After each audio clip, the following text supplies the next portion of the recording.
پھر آگے اللہ تبارک و تعالی نے اس بات کی طرف متوجہ فرمایا کہ حج کے دوران بات صرف اتنی نہیں ہے کہ گناہوں سے اپنے آپ کو بچائے رکھو، یہ تو بہت ضروری ہے ہی، لیکن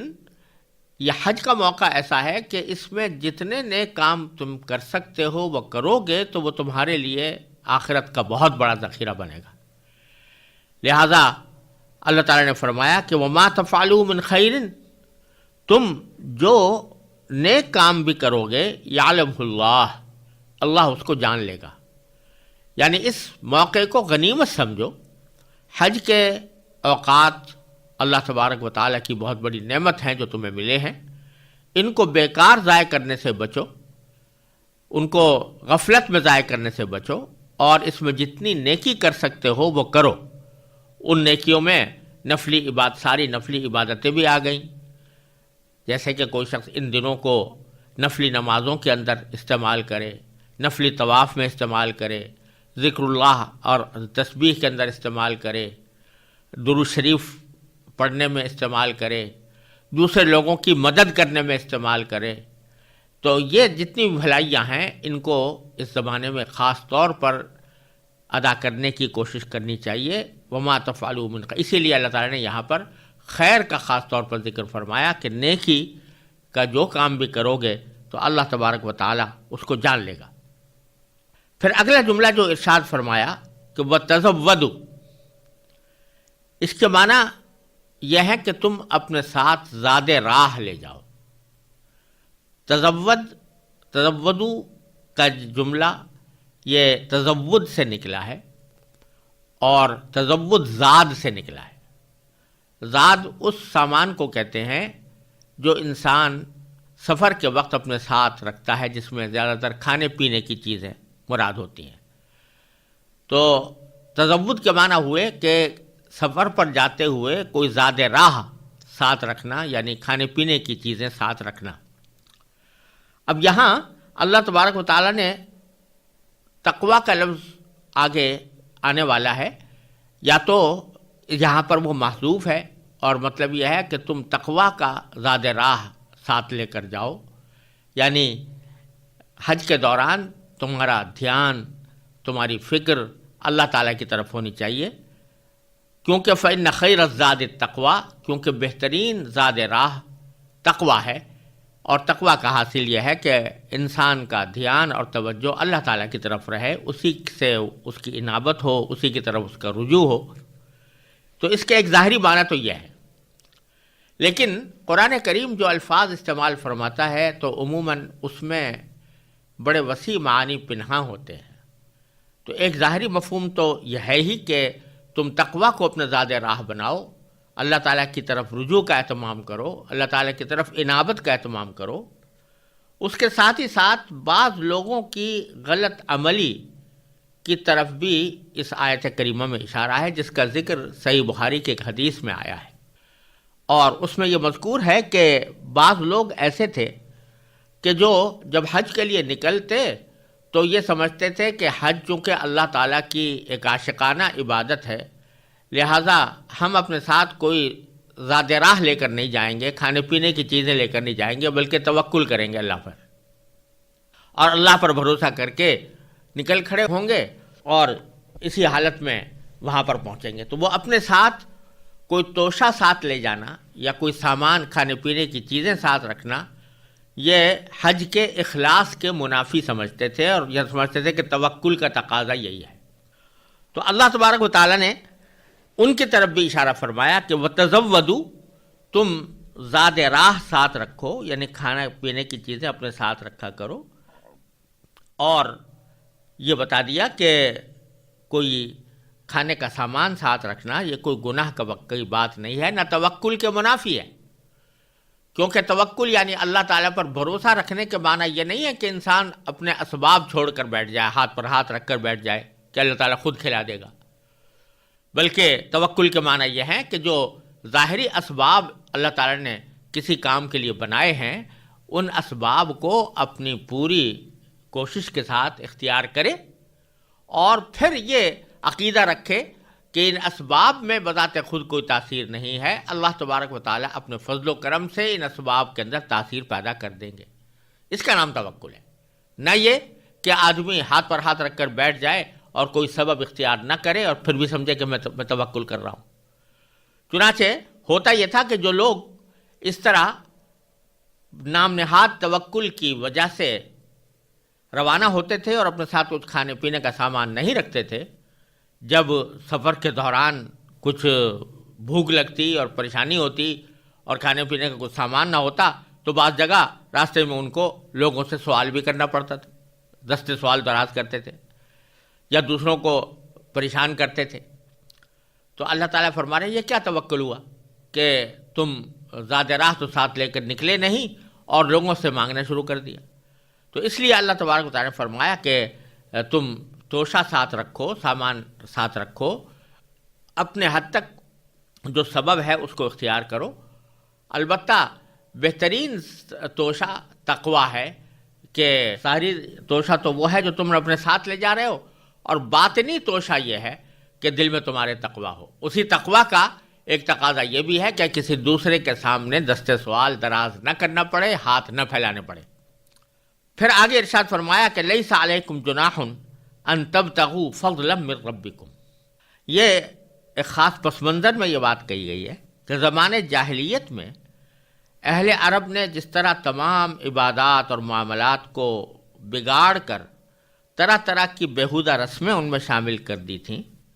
اور عبادات کو بھی کھیل تماشا بنا دیا تھا، اسی طرح حج کے کاموں میں بھی طرح طرح کی بیہودگیاں شامل کر لی تھیں۔ چنانچہ جب مینا کے اندر جو اجتماع ہوتا تھا اس میں ان کے خاص خاص بازار لگتے تھے، نمائشیں ہوتی تھیں، تجارتوں کے فروغ کا اس کو ذریعہ بنایا جاتا تھا،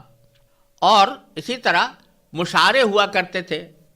اور ان میں مشاعروں کے اندر ایک قبیلہ اپنے آباء و اجداد کا ذکر کر کے ان کی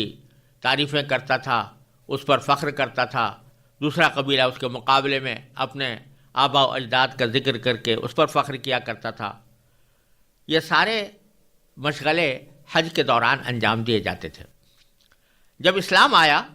تو اللہ تعالیٰ نے ان ساری بیہودہ رسموں کو ختم کر دیا، اور بہت سے ان کے وہ طریقے جو حضرت ابراہیم علیہ السلام کے طریقے سے مختلف تھے یا اس کو بگاڑ کر بنائے گئے تھے ان کو ختم کر دیا۔ چنانچہ وہ جو میلے لگا کرتے تھے وہ ختم ہو گئے، اس کے بجائے اللہ تعالیٰ اپنے ذکر کی محفلیں کیا، ہر ایک شخص اپنے اللہ تعالیٰ کے ذکر میں مشغول ہوتا تھا۔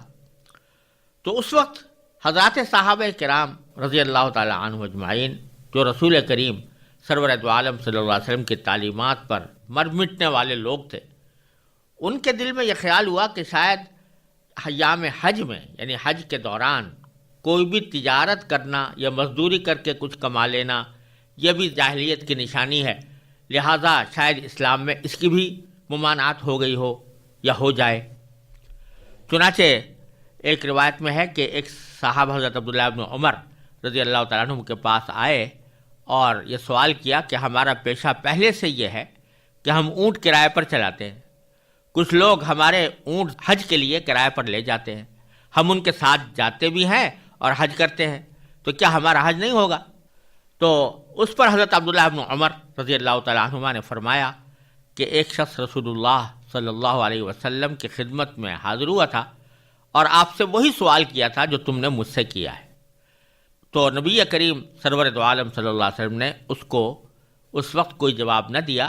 یہاں تک کہ یہ آیت نازل ہوئی جو ابھی میں نے پڑھی ہے کہ لیس علیکم جناح ان تبتغوا فضلا من ربکم، یعنی تمہارے لیے اس بات میں کوئی گناہ نہیں ہے کہ تم حج کے دوران تجارت یا مزدوری کے ذریعے اپنے پروردگار کا فضل تلاش کرو۔ تو اس آیت نے یہ بتا دیا کہ حج کے سفر کا اصل مقصد تو اگرچہ حج کے افعال انجام دینا ہے اور اللہ تعالیٰ کی رضا مقصود ہے، لیکن ضمنی طور پر اگر کوئی شخص کوئی چیز بیچ دے یا خرید لے یا کوئی مزدوری کا کام کر لے تو اس سے حج خراب نہیں ہوتا، یعنی حج فاسد نہیں ہوتا، پھر بھی حج ہو جاتا ہے۔ لہذا صرف اتنا ہی نہیں ہے کہ حج ہو جاتا ہے، بلکہ یہ فرما دیا لیس علیکم جناح، تمہارے اوپر اس میں کوئی گناہ نہیں ہے کہ اس قسم کی کوئی سرگرمی تم اختیار کرو حج کے دوران۔ تو ہاں یہ ضرور ہے کہ حج کو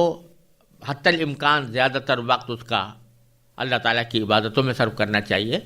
لیکن ضمنی طور پر اگر کوئی شخص تجارت بھی کر لے یا مزدوری بھی کر لے تو اس میں کوئی حرج نہیں ہے۔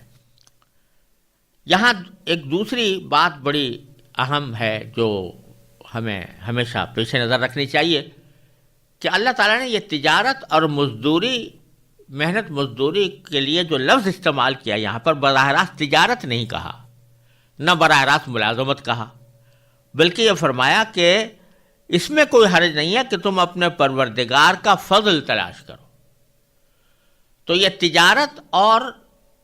روزگار حاصل کرنے کی جد و جہد کو اللہ تعالیٰ نے اللہ تعالیٰ کے فضل تلاش کرنے سے تعبیر کیا ہے، اور یہ قرآن کریم کی خاص اصطلاح ہے، ایک یہاں نہیں بلکہ قرآن کریم میں متعدد مقامات پر یہی اصطلاح اللہ تعالیٰ نے استعمال فرمائی ہے۔ اس اصطلاح میں بڑے عظیم معانی پوشیدہ ہیں۔ سب سے پہلی بات تو یہ کہ بعض اوقات جب آدمی تجارت کرتا ہے یا ملازمت کرتا ہے اور اس کے نتیجے میں اس کو کچھ روزی ملتی ہے، تو ایک نادان انسان یہ سمجھ بیٹھتا ہے کہ جو کچھ ملا میرے اپنی قوت بازو سے ملا، میری قوت بازو کے نتیجے میں ملا، میرے علم اور ہنر کے نتیجے میں ملا، میں اپنی کوشش کے ذریعے اس کو میں نے کمایا۔ اور یہ دھیان اس کو نہیں جاتا کہ جو کچھ بھی کوشش اس نے کی ہے بے شک کی ہے، لیکن اس کوشش میں تاثیر تو اللہ تعالیٰ کے فضل کے بغیر ممکن نہیں۔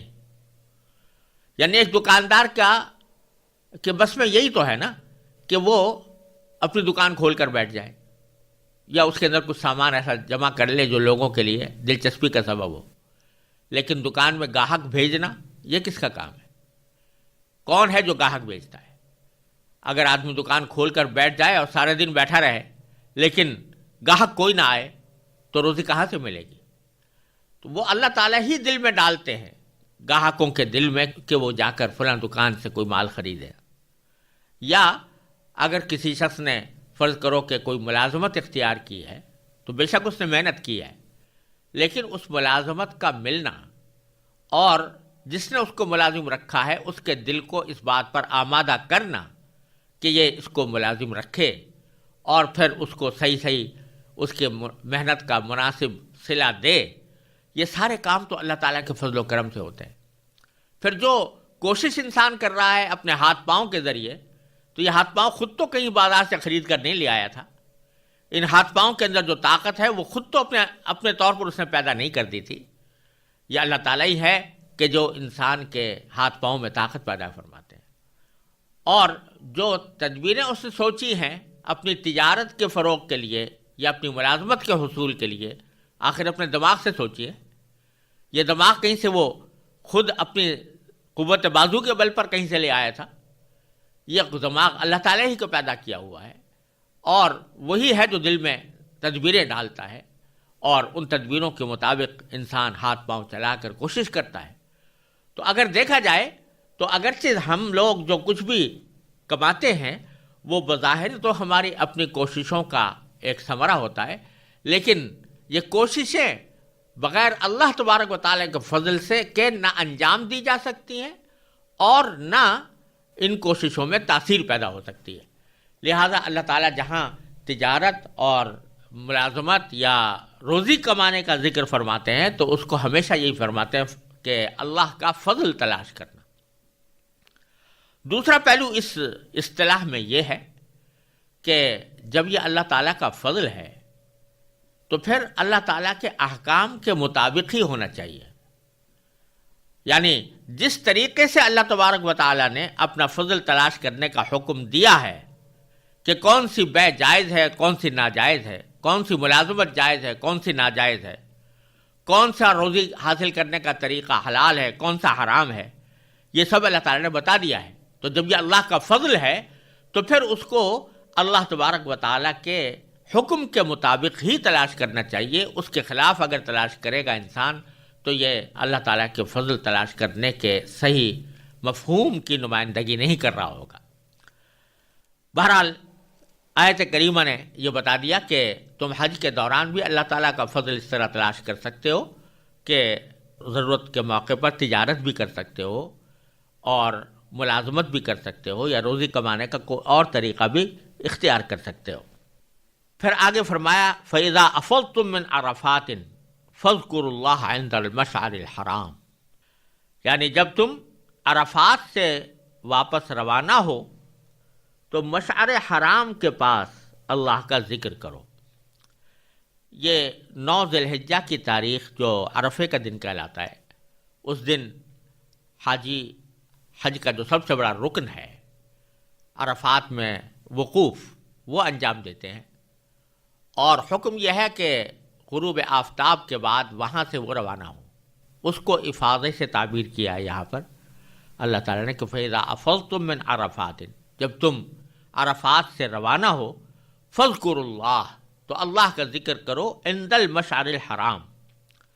مشعر حرام کے پاس. مشعر حرام ایک خاص جگہ ہے جو مزدلفہ میں واقع ہے، اور اس کے پاس کا مطلب یہ ہے کہ مزدلفہ کی پوری وادی ایسی ہے کہ جہاں پر رہ کر آدمی اللہ تعالیٰ کا ذکر کرے. وہاں رات گزارنا بھی سنت ہے، اور صبح کو طلوع آفتاب سے پہلے نماز فجر کے بعد وقوف کرنا، یعنی کھڑے ہو کر اللہ تعالیٰ کا ذکر کرنا، اللہ تعالیٰ سے دعائیں کرنا، یہ واجب ہے. تو اسی کا ذکر یہاں پر ہو رہا ہے کہ تم مشعر حرام کے پاس اللہ کا ذکر کرو. اس کے بعد فرمائے وَاذْكُرُوهُ كَمَا هَدَاكُمْ وَإِن كُنتُم مِّن قَبْلِهِ لَمِنَ الضَّالِّينَ، اور اس کا ذکر اسی طرح کرو جس طرح اس نے تمہیں ہدایت کی ہے، جبکہ اس سے پہلے تم بالکل ناواقف تھے. یہ اصل میں اشارہ اس طرف ہو رہا ہے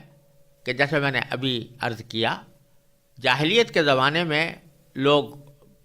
مزدلفے میں وقوف تو کرتے تھے، لیکن وہاں پر بجائے اس کے کہ اللہ تبارک و تعالیٰ کا ذکر کیا جائے یا زیادہ تر وقت اللہ تعالیٰ کے ذکر میں صرف کیا جائے، وہ وہاں پر مشاعرے منعقد کرتے تھے، اور مشاعروں کے اندر اپنے آباء و اجداد کے مفاخر بیان کیے جاتے تھے، ان کے شان میں قصیدے پڑھے جاتے تھے، اور اس کے علاوہ بھی کچھ بیہودہ رسمیں وہاں پر انجام دی جاتی تھیں. تو اللہ تعالیٰ فرما رہے ہیں کہ وہاں پر جا کر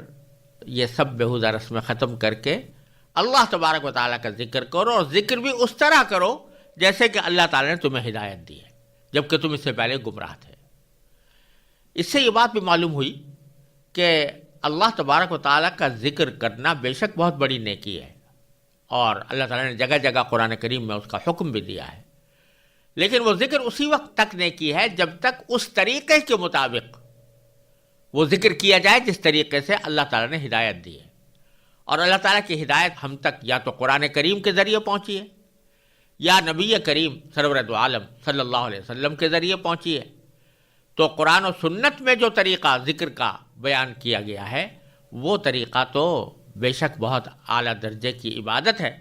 لیکن اگر کوئی شخص اپنے طرف سے کوئی طریقہ گھڑ کر اس کی طرف چل پڑے تو وہ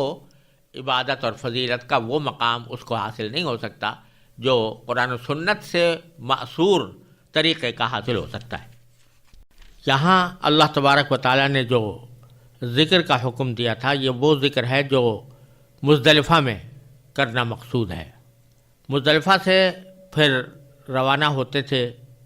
تو منا جایا کرتے تھے، لیکن اس بیچ میں اللہ تبارک و تعالیٰ نے یہ ذکر فرمایا کہ اہل جاہلیت کے اندر جو ایک غلط رسم پڑی ہوئی تھی اس کی اصلاح بھی بڑی ضروری ہے. وہ رسم یہ تھی کہ حج کے لیے جب لوگ جاتے تھے تو جیسا کہ ہر مسلمان جانتا ہے حج کا سب سے بڑا رکن عرفات میں وقوف کرنا ہے جو 9 ذی الحجہ کو انجام پاتا ہے. لیکن کفار عرب میں جو لوگ بیت اللہ کے ارد گرد رہنے والے تھے ان میں قریش بھی تھے اور بنو کنانہ بھی تھے، اور بعض ایسے قبائل تھے جو اپنے آپ کو حمص کہتے تھے. یعنی ان تمام قبائل کے مجموعے کو حمص کہا جاتا تھا. ان لوگوں کا طریقہ یہ تھا کہ وہ سارے دنیا تو جا رہی ہے عرفات میں وقوف کرنے کے لیے، لیکن انہوں نے اپنے لیے ایک امتیاز یہ رکھا ہوا تھا کہ ہم عرفات نہیں جائیں گے بلکہ مزدلفہ میں وقوف کریں گے. تو مزدلفہ میں وقوف کرنے کا مطلب ان کا یہ تھا کہ ہم چونکہ بیت اللہ کے مجاور ہیں اور بیت اللہ کے پاسبان ہیں، لہٰذا ہمیں یہ امتیاز حاصل ہے کہ ہم حدود حرم سے باہر نہ نکلیں. عرفات حدود حرم سے باہر ہے اور مزدلفہ حدود حرم کے اندر ہے، لہذا یہ لوگ مزدلفہ کی حد تک محدود رہتے تھے، وہاں جا کر وقوف کرتے تھے اور عرفات نہیں جایا کرتے تھے. تو اللہ تبارک و تعالیٰ نے اگلے جملے میں ان کی اس رسم کی تردید فرمائی ہے اور فرمایا ثم افیضوا من حیث افاض الناس، یہ تم اسی جگہ سے روانہ ہو جہاں سے عام لوگ روانہ ہوتے ہیں، یعنی عرفات، کہ وہ مزدلفہ میں رہ کر عام لوگوں کو عرفات بھیج دینے کے بجائے تمہیں بھی عرفات ہی جانا چاہیے اور پھر وہیں سے عام لوگوں کے ساتھ روانہ ہونا چاہیے. اور اس طرح اللہ تبارک و تعالیٰ نے ایک اصول کی طرف بھی اشارہ فرما دیا کہ اللہ تبارک و تعالیٰ کی عبادت میں تمام انسان برابر ہیں، کسی کو کسی پر کوئی فوقیت یا فضیلت حاصل نہیں ہے، سب اللہ کے بندے ہیں اور سب اللہ تبارک و تعالیٰ کی عبادت کرنے والے ہیں. لہذا کسی بھی فریق کو یا کسی گروہ کو یا کسی قبیلے کو یا کسی جماعت کو یہ ہرگز جائز نہیں ہے کہ وہ اپنے لیے کوئی امتیاز پیدا کرے اور عام مسلمانوں سے ہٹ کر کوئی اپنا طریقہ الگ مقرر کرے. تو اللہ تبارک و تعالیٰ نے یہ انسانی مساوات کا بھی ایک عظیم سبق اس آیت کریمہ میں دے دیا. چنانچہ فرمایا کہ تم اسی جگہ سے روانہ ہو جہاں سے عام لوگ روانہ ہوتے ہیں، واستغفر اللہ، اور اللہ سے مغفرت مانگو. غالباً اس کا اشارہ اس طرف ہے کہ پچھلے دنوں تم سے جو یہ بات سرزد ہوئی ہے کہ تم نے وقوف عرفات میں نہیں کیا بلکہ مزدلفہ میں کیا ہے، تو اب اللہ تعالیٰ سے مغفرت مانگو کہ ہم نے یہ غلط طریقہ اختیار کیا تھا، اب ہم صحیح طریقہ اختیار کر رہے ہیں اور پچھلے اپنے طرز عمل پر اے اللہ آپ سے معافی مانگتے ہیں. ان اللہ غفور الرحیم، بے شک اللہ بہت بخشنے والا بڑا مہربان ہے. پھر آگے فرمایا کہ فَإِذَا قَضَيْتُم مَنَاسِكَكُمْ فَاذْكُرُوا اللَّهَ كَذِكْرِكُمْ آبَاءَكُمْ أَوْ أَشَدَّ ذِكْرًا، یعنی جب تم اپنے حج کے کام پورے کر چکو، قضیتم پورے کر چکو، مناسککم حج کے کام یعنی حج کی عبادتیں، اور مراد اس سے جو واجب عبادتیں ہیں وہ ہیں، یعنی جو ضروری ہیں، مثلا عرفات کا وقوف، مزدلفہ کا وقوف اور رمی جمرات وغیرہ. تو جب تم ان سے فارغ ہو جایا کرو تو فذکروا اللہ، تو اللہ تبارک و تعالیٰ کا ذکر کیا کرو. اور یعنی مثلا منا کے دنوں میں جو انسان منا کے اندر مقیم رہتے ہیں تو ان کو جو واجب عبادت ہے وہ تو رمی ہے، جمرات کی رمی، لیکن رمی جمرات کے بعد سارا وقت خالی گزرتا ہے منا کے اندر. تو اللہ تبارک و تعالیٰ فرماتے ہیں کہ اس وقت کو خالی گزارنے کے بجائے اللہ تعالیٰ کے ذکر میں صرف کرنے کی کوشش کرو، جتنا زیادہ سے زیادہ ہو سکے اللہ تعالیٰ کا ذکر کرو. اور پھر آگے فرمایا کہ ذکرکم آباءکم، اور ایسا یاد کرو جیسے تم اپنے آباء و اجداد کو یاد کیا کرتے تھے، او اشد ذکرا، یا اس سے بھی زیادہ. اور اشارہ اس بات کی طرف ہے کہ یہ منا کے اندر جب خالی وقت ملتا تھا تو اہل عرب کا طریقہ یہ تھا کہ وہ اس میں مشاعرے منعقد کرتے تھے، اور مشاعروں میں ہر قبیلہ اپنے آباء و اجداد کو یاد کرتا تھا اور ان کی فضیلتیں بیان کرتا تھا، ان کی تعریفیں کیا کرتا تھا، اور سارا وقت اسی کام میں گزر جاتا تھا کہ ایک قبیلہ آیا اور اس نے اپنے آباء و اجداد کی فضیلت میں اور ان کے تعریف میں قصیدے پڑھے، پھر دوسرا قبیلہ آیا اور اس نے اپنے آبا و اجداد کی تعریف میں قصیدے پڑھے. اس طرح یہ وقت گزارا جاتا تھا.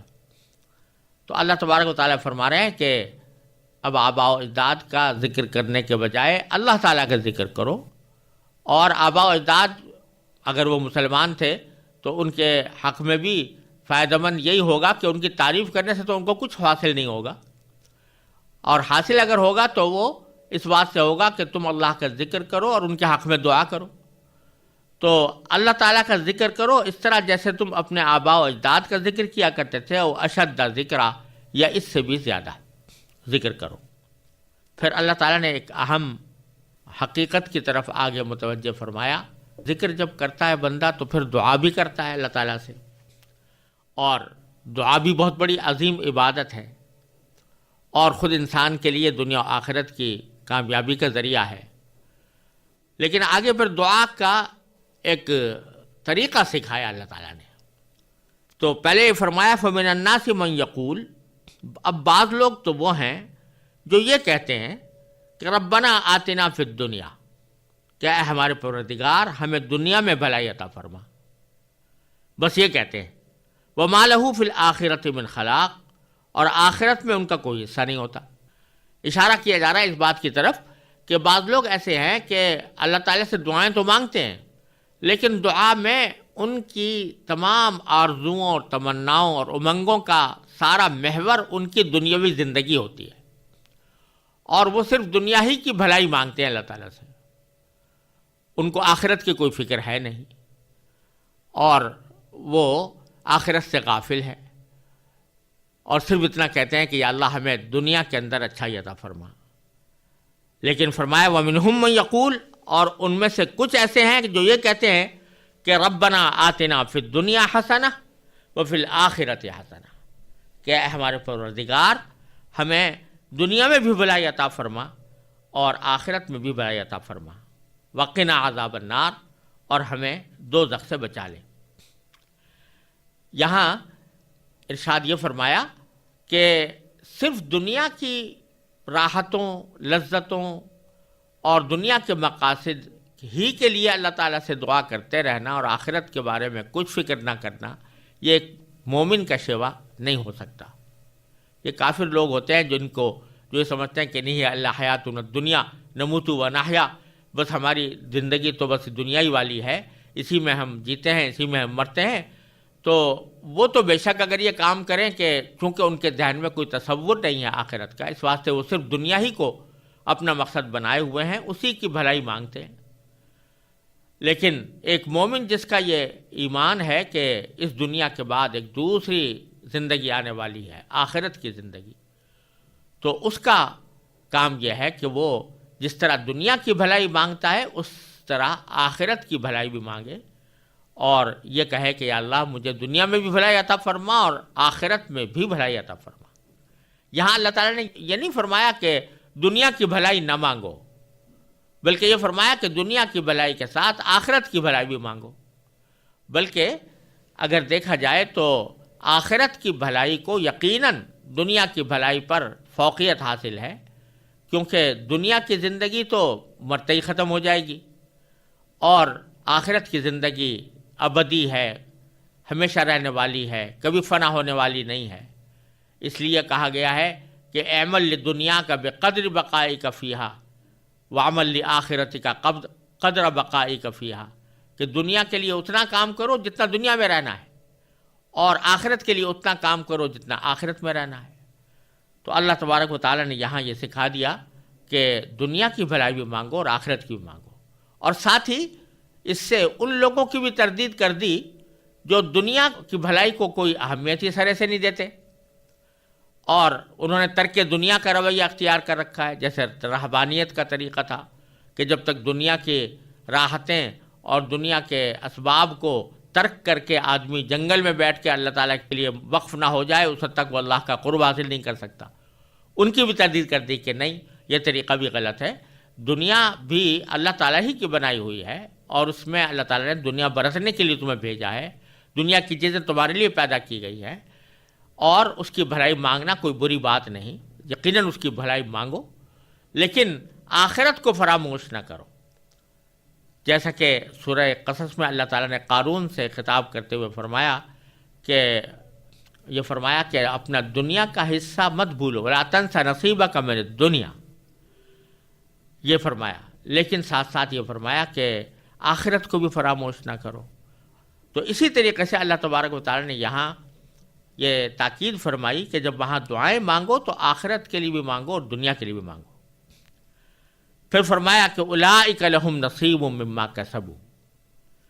جو لوگ اس طرح دعا کرتے ہیں کہ دنیا کی بھلائی بھی مانگتے ہیں اور آخرت کی بھلائی بھی مانگتے ہیں، ان کو اپنے اعمال کی کمائی کا حصہ ملے گا، یعنی ثواب ملے گا۔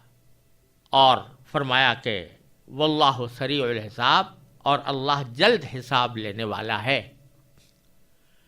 یہ جملہ اللہ تعالیٰ نے قرآن کریم میں کئی جگہ ارشاد فرمایا ہے کہ اللہ جلد حساب لینے والا ہے، یعنی حساب کا دن قریب آنے والا ہے، جلدی آ جائے گا۔ اور اس کے یہ معنی بھی ہے کہ جب حساب اللہ تعالیٰ لیں گے تو کوئی شخص یہ نہ سوچے کہ اربوں کھربوں انسانوں کے اعمال کا حساب کتاب، اس میں تو بہت وقت گزرے گا۔ تو اللہ تعالیٰ فرماتے ہیں کہ نہیں، ہمارے لیے حساب لینا کوئی اتنا بڑا مسئلہ نہیں ہے، ہم بہت جلدی حساب لے لیں گے۔ لیکن یہ جملہ بعض جگہ تو اس سیاق میں آتا ہے کہ کسی غلط کار کو اس کی غلط کاری پر متنبہ کرنے کے لیے فرمایا جاتا ہے کہ تم یہ نہ بھولو کہ اللہ تعالیٰ جلدی ہی تم سے حساب لے گا۔ تو اس وقت اس کا مقصود ہوتا ہے متنبہ کرنا، کہ اپنے اعمال کو دیکھ بھال کر انجام دو، اپنی بدعمالیوں سے باز آ جاؤ، ورنہ عنقریب تمہارے حساب کا دن آنے والا ہے۔ اور بعض جگہ یہ جملہ آتا ہے اہل ایمان کو جو اجر آخرت میں ملنے والا ہے اس کے سیاق میں یہ جملہ آتا ہے۔ یہاں اسی سیاق میں آیا ہے کہ اس وقت اس کا مقصد تسلی دینا ہوتا ہے۔ یعنی بعض اوقات آدمی یہ سوچتا ہے کہ بھئی اس وقت تو دنیاوی زندگی میں مشقت ہی اٹھا رہا ہوں، یعنی عبادت انجام دینے میں یا طاعت انجام دینے میں بعض اوقات مشقت معلوم ہوتی ہے، اور یہ تو ایک وعدہ فردہ ہے کہ کل کو جب تمہارا انتقال ہو جائے گا اور تمہاری دوسری زندگی شروع ہوگی تو ہم تمہیں یہ اجر عطا فرمائیں گے۔ تو یہاں تسلی دی جاتی ہے کہ نہیں، یہ کوئی اتنا لمبا چوڑا معاملہ نہیں ہے، واللہ سریع الحساب، اللہ تبارک و تعالی حساب جلدی لے لے گا، اور وہ اتنی جلدی ہو سکتا ہے کہ جو ہی تمہاری موت آئے گی تو من مات فقد قامت قیامتہ، جو شخص مر گیا تو اس کی قیامت اسی دن شروع ہو گئی۔ اور اللہ تبارک و تعالیٰ کی طرف سے اہل ایمان کو جو اجر ملنا ہے اس اجر کا آغاز بھی موت کے وقت کے بعد سے شروع ہو جاتا ہے۔ برزخ کی زندگی میں بھی اللہ تبارک و تعالیٰ ان کو اپنے انعامات سے نوازتے ہیں۔ تو یہاں واللہ سریع الحساب اسی تسلی کے مفہوم میں آیا ہے۔ پھر آگے فرمایا کہ وَاذْكُرُوا اللَّهَ فِي أَيَّامٍ مَّعْدُودَاتٍ، اور اللہ کو گنتی کے دنوں میں، چند دنوں میں یاد کرتے رہو۔ گنتی کے دن سے مراد یہاں پر وہ دن ہیں جو حج کے دوران منا میں گزارے جاتے ہیں، یعنی 10ویں تاریخ، 11ویں تاریخ اور 12ویں تاریخ۔ تو 10ویں تاریخ میں تو بہت سارے کام ہوتے ہیں، اور وہ پھر 10 کا دن گزرنے کے بعد جو اگلی رات آ رہی ہے وہ بھی وہاں منا میں گزارنا مسنون ہے۔ پھر 11 تاریخ کا دن گزارنا، پھر 11 تاریخ کی رات گزارنا، اس طرح 2 راتیں تو وہاں پر قیام ہونا ہی ہونا ہے منا کے اندر۔ لیکن ساتھ ہی یہ بھی فرمایا کہ فمن تعجل فی یومین، جو شخص ان 2 دنوں میں جلدی سے چلا جائے، یعنی 12 تاریخ کے دن میں رمی کرنے کے بعد چلا جائے، 12 تاریخ کی رات وہاں نہ گزارے، فلا اسم علیہ، تو اس کے اوپر کوئی گناہ نہیں، کیونکہ اس نے 2 راتیں گزار لیں، ایک 10 تاریخ کے بعد کی رات اور ایک 11 تاریخ کے بعد کی رات، یہ 2 راتیں اس نے وہاں پر گزار لیں، اور گزار کر 12 تاریخ کی رمی کر کے چلا گیا تو یہ اس کے اوپر کوئی گناہ نہیں۔ ومن تاخر، اور اگر کسی شخص نے کچھ دیر کی، یعنی ایک رات مزید ٹھہرا منا کے اندر اور 13 تاریخ کی بھی رمی کر کے روانہ ہوا، تو اس نے گویا 3 راتیں گزاری، ایک 10 تاریخ کے بعد والی رات، ایک 11 تاریخ کے بعد والی رات، ایک 12 تاریخ کے بعد والی رات، تو اس پر بھی کوئی گناہ نہیں۔ گویا اشارہ اس حکم کی طرف ہے کہ منا کا قیام 2 دن تو مسنون ہے اور اس میں رمی کرنا بھی واجب ہے، یعنی 11 تاریخ کو بھی اور 12 تاریخ کو بھی. لیکن تیسرے دن یعنی 13 تاریخ کو رمی کرنا واجب نہیں ہے اور نہ اس سے پہلی والی رات وہاں پر گزارنا واجب ہے. لہذا اگر 12 تاریخ کو آدمی جانا چاہے تو جا سکتا ہے اور 13 تاریخ کو جانا چاہے تو رمی کر کے 13 تاریخ کو بھی جا سکتا ہے. دونوں طریقے اللہ تعالیٰ نے جائز قرار دے دیے. نبی کریم صلی اللہ علیہ وسلم جب حج کے لیے تشریف لے گئے تھے تو آپ 13 تاریخ تک آپ نے قیام فرمایا اور 13 تاریخ کے بعد پھر مکہ مکرمہ کی طرف روانہ ہوئے. اور اسی پر حج کے جو افعال ہیں وہ ختم ہو جاتے ہیں. بس ایک طواف وداع باقی رہ جاتا ہے. جب آدمی وطن روانہ ہونے لگے تو اس وقت طواف وداع کرنا اس کے ذمہ واجب ہے اور اس کے بعد پھر کوئی اور رکن یا کوئی واجب باقی نہیں رہتا. البتہ ساتھ میں فرماتے ہیں لمن اتقی، جو تقوی اختیار کرے اس کے لیے دونوں باتوں میں سے کسی بات میں کوئی گناہ نہیں. یعنی 12 تاریخ کو چلا جائے یا 13 تاریخ کو جائے، دونوں میں سے کوئی طریقہ بھی اختیار کر لے. اصل بات یہ ہے کہ اس کے دل میں اللہ تعالیٰ کے سامنے حاضری کا احساس ہونا چاہیے جس کا نام تقوی ہے، تو پھر کوئی مسئلہ نہیں. واتقوا اللہ، اور اللہ سے ڈرتے رہو. وَاعْلَمُوا، اور یاد رکھو کہ انکم الیہ تحشرون،